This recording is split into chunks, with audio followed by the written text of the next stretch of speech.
In the last video, I showed you how to fill in all of your forms from this card here. But in this video, we're going to show you how to actually play the game itself. So let's set everything up. This is what the board looks like. And this is the newer version just here. Let's make sure that that is all on the screen. There we go. So we're going to obviously start by taking one of these cards. And then now we need to set up the board by putting the small deals on the small deals section. We've got the market cards on the market section, the blue ones.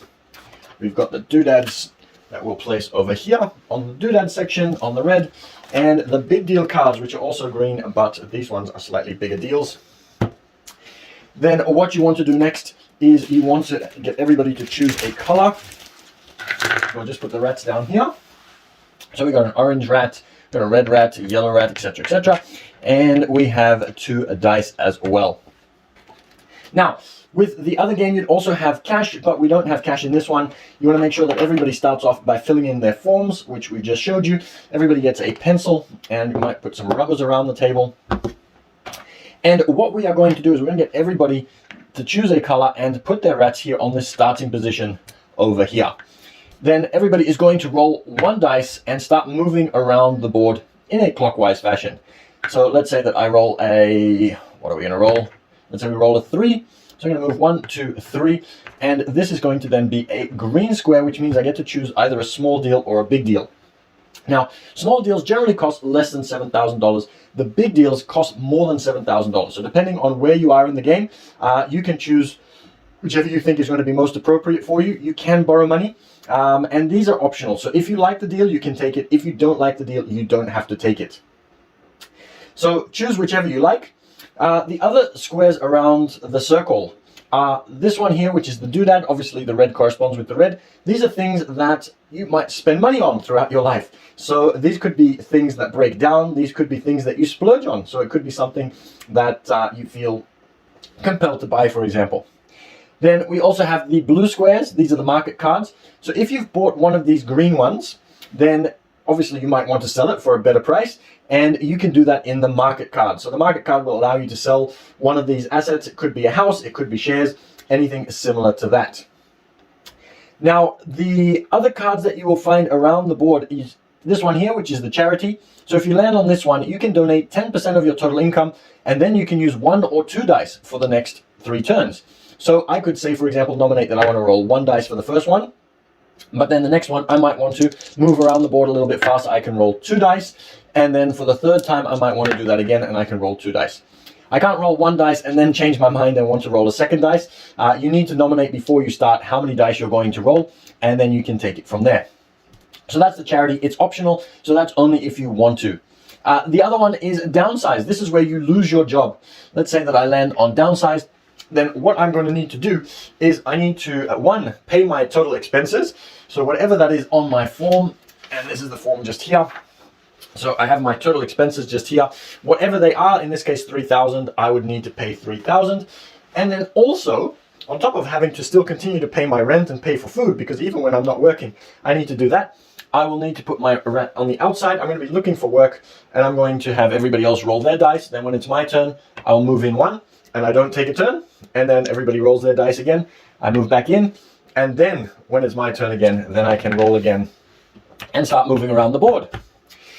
Okay, we also have this one here, which is the baby. Everybody loves babies in real life, but nobody seems to like them in the game, which is very, very interesting. If you have a baby, then you will find your baby on your form here. You will see child expenses. You should then change the number of children. So if you don't have any children, you will change that to 1, and your child expenses will be on your card. So in this case, the engineer has child expenses of $200. So I'd add 1, $200, and then I'd add child expenses, $200 to my expenses. This would increase my expenses by 200, most probably reducing my cash flow by 200.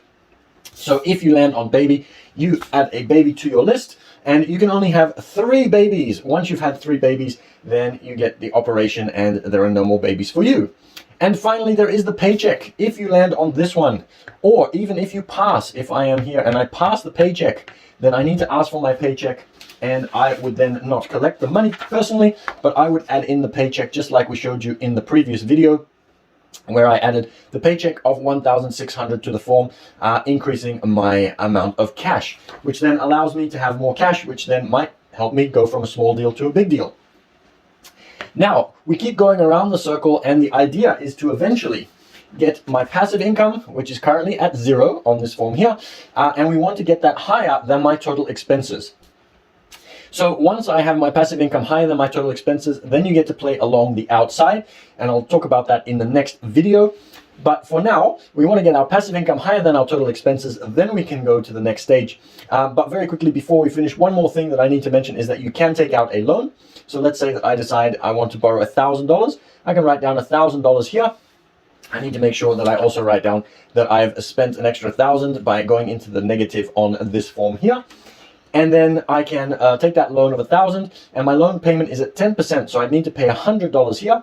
So my expenses go up by 100, I add 100, and most probably my cash flow will go down unless I have some income to offset that. But we can talk about that when you come and play with us, because this game is the most fun when you play with people who understand how it works.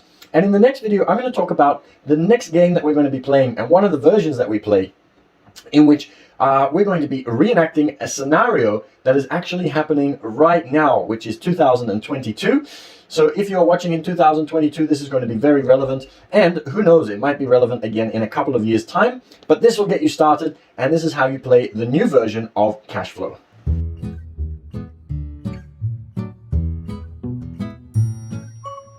In the last video, I showed you how to play this new version of Cashflow, and I showed you how to play the inside circle, but now I'm going to show you how to play the outside.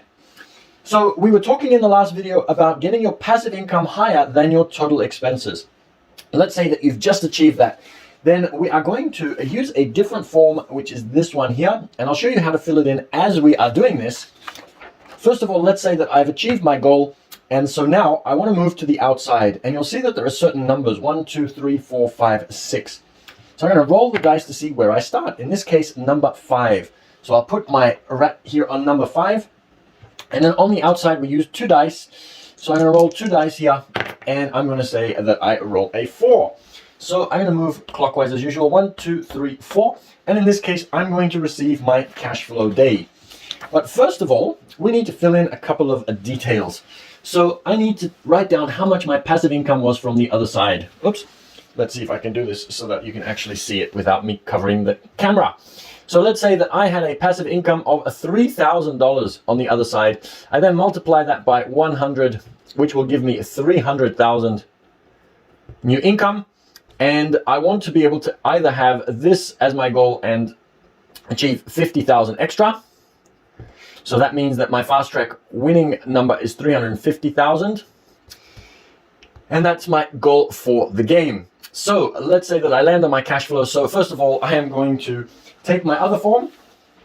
There's a little bit more forms, but it's a cashless version. And I might use a new column, and I'm going to say that I'm going to start with my 300,000. So I get my 300,000 payment, and that is what I'm going to start the game with. So I receive my payment, and I will take another turn. And in this case, I'm going to roll a 9. 1, 2, 3, 4, 5, 6, 7, 8, 9. Now in this case, I have the chance to buy a family restaurant, and it has 14,000 per month cash flow and a 300,000 down payment. I happen to have exactly 3,000, so I can write down a restaurant. Oops, I hope I'm on the screen. Restaurant just in here in the business section. I write down my monthly cash flow, which is 14,000. And my new cash flow is going to be 300,000, since I started with 300,000. And my new cash flow is 314,000. Now my aim is to get to 350,000, so you can see that I'm already well on my way, and I would continue to roll, and I would look to see if I can buy another business. 1, 2, 3, 4, 5, and in this case I'd be able to buy a heating and air conditioning business, and since I've just passed my cash flow, I collect another 314, and I would be good to go. So again, I would need to first of all make sure that I write down that I spent my 300,000, and then I receive, let's have a look, so that's 0, and then I receive my 314,000. In this case, I haven't actually received it yet. I actually only received 300, but let's say that I received my 314,000, and then I'd be up to 314,000. So the idea is to keep buying businesses until I get to that amount. The only other things that we need to be wary of is these red squares here. So every time I land on or pass my cash flow day, I get to collect that one.